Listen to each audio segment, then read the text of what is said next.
Alright guys, doing a quick overview of the Spyderco D'allara. This is a knife design that Spyderco put out. They basically had a police officer from New York that designed a couple knives for him. Come 9/11, he unfortunately passed away. So Spyderco took one of his designs to put out to kind of commemorate his memory. So this is the Spyderco D'allara. Most of them you will see have serrations because it was made as like a rescue knife for a police officer or for an EMT person. Very strong lockup with this cage balling lock. Very smooth action.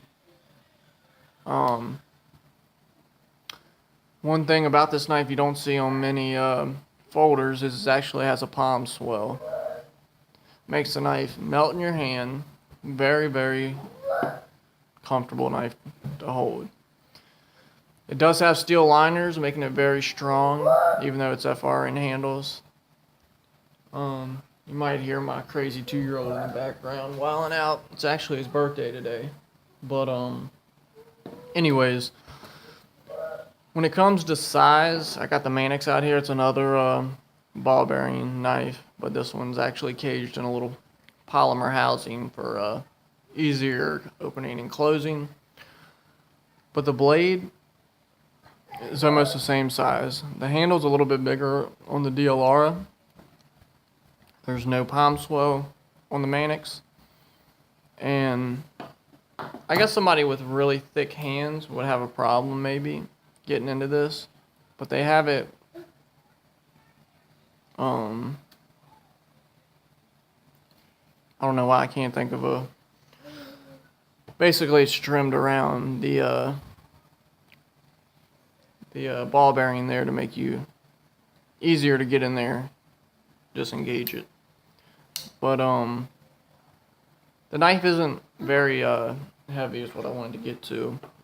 It looks kind of like a heavier knife, even though it's FRN with these steel liners. They are milled out, as you can see.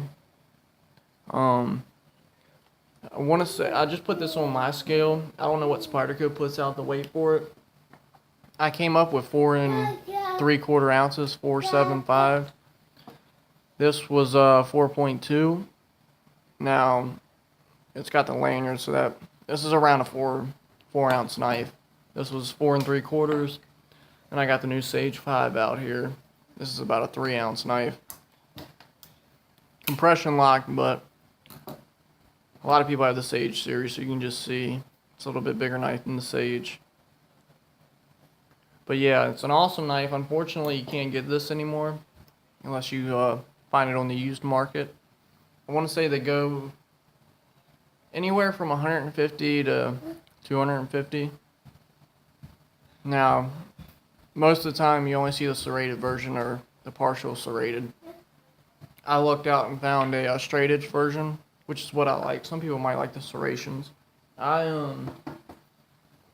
Also, there's another version of this knife. One second.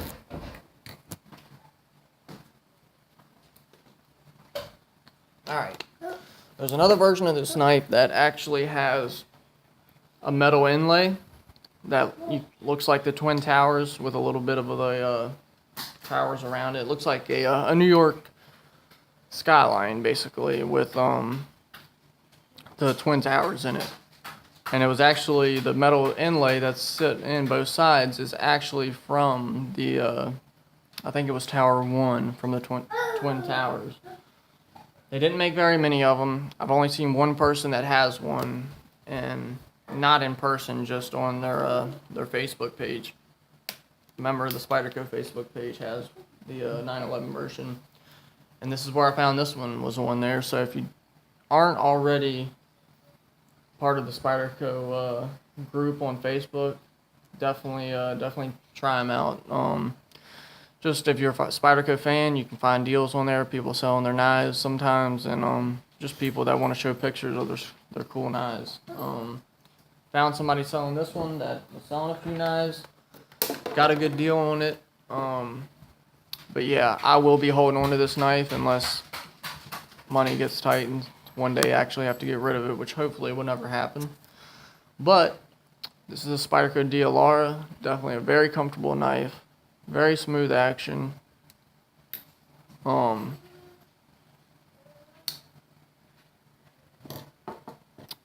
If you want to add one to your collection, I would start looking now, because over time they're going to get more and more scarce. But till next time, you guys have a good one, and I'm going to close out. See you later.